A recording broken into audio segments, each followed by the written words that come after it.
জুলাই 24 জুলাই আগস্টে সংঘটিত গণহত্যার দায়ে মানবতা বিরোধী অপরাধের মামলায় ক্ষমতাচ্যুত প্রধানমন্ত্রী শেখ হাসিনা ও সাবেক স্বরাষ্ট্রমন্ত্রী আসাদুজ্জামান খান কামালকে মৃত্যুদণ্ড দিয়েছে আন্তর্জাতিক অপরাধ ট্রাইব্যুনাল। দর্শক, এই মুহূর্তে আন্তর্জাতিক অপরাধ ট্রাইব্যুনাল থেকে আপনাদের সঙ্গে সরাসরি যুক্ত হয়েছি, দেখানোর চেষ্টা করছি এখানকার সব শেষ পরিস্থিতি। দর্শক, আপনারা দেখছেন যে গণমাধ্যম কর্মী যারা রয়েছে তারা কিন্তু ভিড় করছে এখানে। চিফ প্রসিকিউটর রায়ের পরপরই কিন্তু তিনি গণমাধ্যমের মুখোমুখি হবেন, তিনি কথা বলবেন। দর্শক, এই মুহূর্তে আন্তর্জাতিক অপরাধ ট্রাইব্যুনাল থেকে আপনাদের সঙ্গে সরাসরি যুক্ত হয়েছি, সঙ্গে রয়েছি আমি বিনায়ক রহমান। দেখানোর চেষ্টা করছি এখানকার সব শেষ পরিস্থিতি। দর্শক, আমরা নিশ্চয়ই জানেন যে গণঅভ্যুত্থানের সময় হত্যাকাণ্ড সহ মানবতা বিরোধী অপরাধের ঘটনায় করা এটি প্রথম মামলা, যার রায় হলো আজ।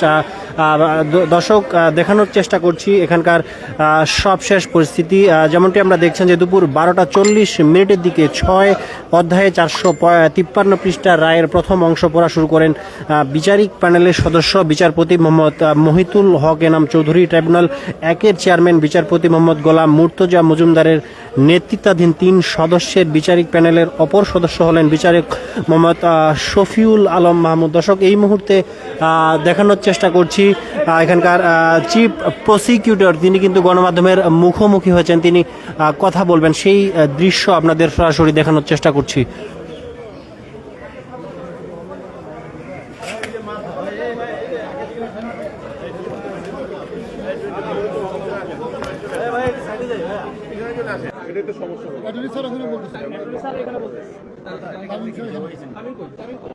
আমি কি যাবো এখন?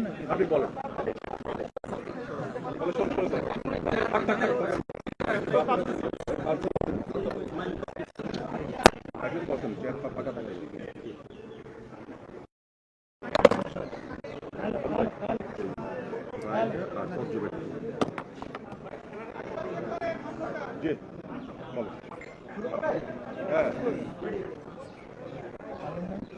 প্রিয় সাংবাদিক বন্ধুগণ, আজকে বাংলাদেশের ইতিহাসের অসম্ভব গুরুত্বপূর্ণ একটি দিন।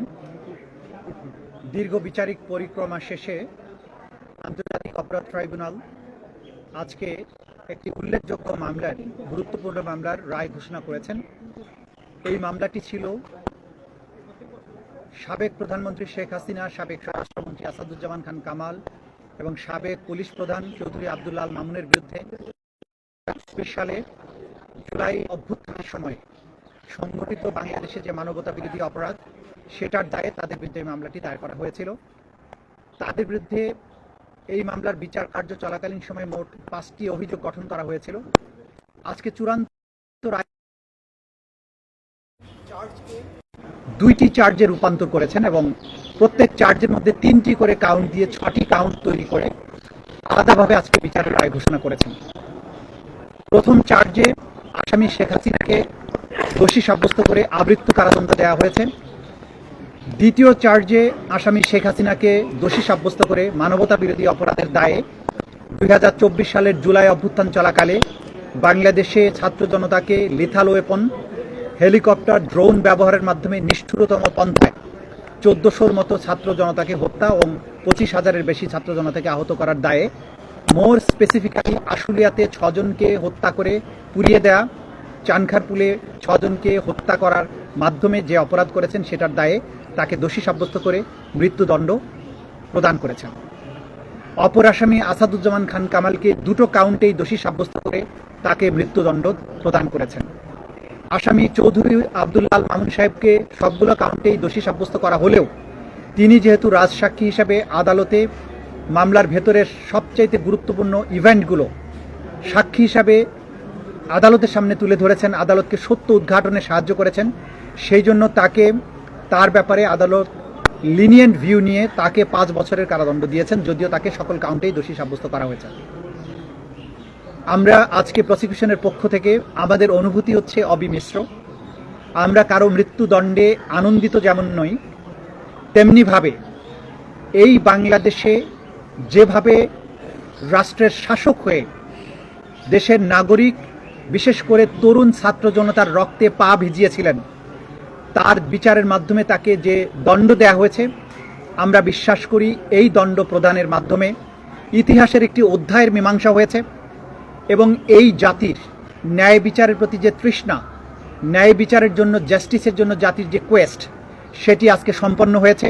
অপরাধীকে তার প্রাপ্য শাস্তি প্রদান করা হয়েছে।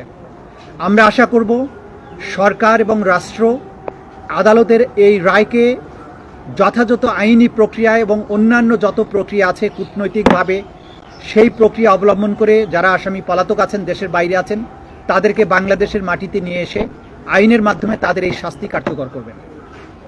আজকে এই রায়ের মাধ্যমে আমাদের ব্যক্তিগতভাবে প্রসিকিউশনের খুশি বা অখুশির কোনো ব্যাপার নেই। আমরা শুধু এটা বলবো যে শহীদ আসহাবুল ইয়ামিন, শহীদ আবু সাইদ, মুগ্ধ, শহীদ আনাস, শহীদ সজল, শহীদ তানজিল ইসলাম সুজয়, যাদেরকে পুড়িয়ে দেওয়া ছিল, এখন পর্যন্ত তার পারিবারিক কবরস্থানে তার ফেরার সুযোগ হয়নি, আদালত থেকে আদেশ হয়েছে। শহীদ রিয়া গোপ, শহীদ নাইমা সুলতানা, শহীদ আহাদ সহ বাংলাদেশের যে 1400 তরতাজা তরুণ প্রাণ এই শহীদ অবসানের জন্য জীবন দিয়েছেন, তাদের পরিবারে যদি সামান্য একটু স্বস্তি আসে, সেটি আজকের এই প্রসিকিউশনের প্রাপ্তি। জাতির পক্ষে আমরা একটা বিচারিক প্রক্রিয়াকে সম্পন্ন করার মাধ্যমে এই জাতিকে বিচারহীনতার কলঙ্ক থেকে মুক্ত করার যে ক্ষুদ্র আমাদের প্রয়াস, এটা যদি সফল হয়, সেখানেই আমাদের সাফল্য। আমরা মনে করি এই রায়টি কোনো ধরনের কোনো অতীতের প্রতিশোধ নয়, এটি হচ্ছে জাতির প্রতিজ্ঞা ন্যায় বিচার প্রতিষ্ঠার জন্য। এটা হচ্ছে জাতির কোয়েস্ট ফর জাস্টিস। এই রায় প্রমাণ করেছে অপরাধী যত বড় হোক, যত ক্ষমতাশালী হোক, সে আইনের ঊর্ধ্বে নয়। এবং বাংলাদেশ এমন একটি রাষ্ট্র যেখানে যত বড় অপরাধী হোক, তার অপরাধের জন্য তাকে জবাবদিহিতার মুখোমুখি হতে হবে এবং তার প্রাপ্য শাস্তি পেতে হবে। এবং এটাও প্রমাণিত হয়েছে বাংলাদেশ সকল আন্তর্জাতিক নর্মস, আন্তর্জাতিক স্ট্যান্ডার্ড মেনটেন করে ক্রাইমস অ্যাগেনস্ট হিউম্যানিটির মতো কমপ্লেক্স অপরাধের বিচার করতে সক্ষম, এবং বাংলাদেশ সাফল্যের সাথে সেটা করেছে। আমরা এটাও একই সাথে বলতে চাই যে কোয়ালিটি অফ এভিডেন্স এখানে দেখানো হয়েছে, যে ধরনের সাক্ষ্য প্রমাণ এই আদালতে উপস্থাপিত হয়েছে, বিশ্বের যে কোনো আদালতের স্ট্যান্ডার্ডে এই সাক্ষ্য প্রমাণগুলো উতরে যাবে। এবং পৃথিবীর যে কোনো আদালতে এই সাক্ষ্য প্রমাণ উপস্থাপন করা হলে আজকে যেসব আসামিকে শাস্তি প্রদান করা হয়েছে, তারা প্রত্যেকেই একই শাস্তি প্রাপ্ত হবেন। আমরা আজকের এই রায় প্রক্রিয়া সমাপ্ত হওয়ার মাধ্যমে আমাদের একটা দীর্ঘ আইনি লড়াইয়ের সমাপ্তি হয়েছে, যদিও আরও অনেকগুলো মামলা বিচারাধীন রয়েছে। যারা এই মামলাকে আজকের দিন পর্যন্ত নিয়ে আসার ব্যাপারে যারা ভূমিকা পালন করেছিলেন, বিশেষ করে আমাদের ভিকটিম পরিবার, তারা তথ্য দিয়েছেন। আহতরা, সাক্ষীরা তারা আদালতে এসে কষ্ট করে সাক্ষী দিয়েছেন। প্রসিকিউশনের বিজ্ঞ প্রসিকিউটররা যারা আমাকে এই মামলা পরিচালনায় সাহায্য করেছেন, তদন্ত সংস্থা যারা বাংলাদেশের 56,000 বর্গ মাইলের বিভিন্ন জায়গা থেকে এভিডেন্সগুলো কালেক্ট করেছেন, বাংলাদেশের আপামর জনগণ যারা এই বিচারের জন্য প্রসিকিউশন টিমকে সমর্থন জুগিয়েছেন, সাক্ষ্য প্রমাণ আমাদেরকে সংগ্রহ করার ব্যাপারে সাহায্য করেছেন, সকলের প্রতি প্রসিকিউশনের পক্ষ থেকে আমরা গভীর কৃতজ্ঞতা জানাচ্ছি। সবশেষে শহীদ পরিবার, যাদের ক্ষতি কোনো কিছু দিয়ে পূরণ হবে না, তাদের সামনে অন্তত একটা ন্যায় বিচারের দৃষ্টান্ত স্থাপন করতে পেরেছি, এই জন্য তাদের প্রতি কৃতজ্ঞতা জানিয়ে আপনাদের সবাইকে ধন্যবাদ দিয়ে আমার কথা শেষ করছি। আদালত যেটা বলেছেন যে অপরাধী বা সাজাপ্রাপ্ত আসামি শেখ হাসিনা এবং আসাদুজ্জামান খান কামালের যত সম্পদ বাংলাদেশে আছে, সকল সম্পদকে বাজেয়াপ্ত করে রাষ্ট্রের অনুকূলে ন্যস্ত করা হবে এবং সেখান থেকে রাষ্ট্র সকল শহীদ পরিবারকে যথোপযুক্ত ক্ষতিপূরণ প্রদান করবেন, সকল আহত পরিবারকে যথোপযুক্ত ক্ষতিপূরণ প্রদান করবেন। এটা হচ্ছে ক্ষতিপূরণের ব্যাপারে আদেশ।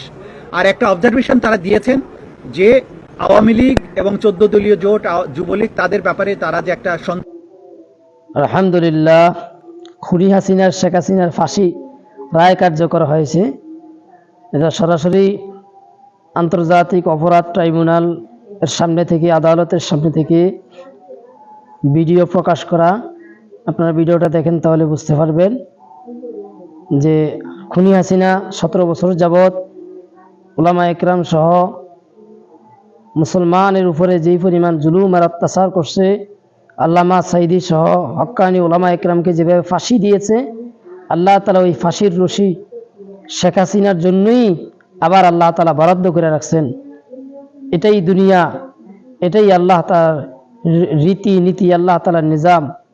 আপনি একজনের জন্য জুলুম করবেন, ওই জুলুম অত্যাচারের বিচার আল্লাহ তাআলা ওই দুনিয়ার জমিনই আল্লাহ তাআলা দিয়া থাকেন। তো ভিডিওটা সরাসরি দেখেন ইনশাআল্লাহ।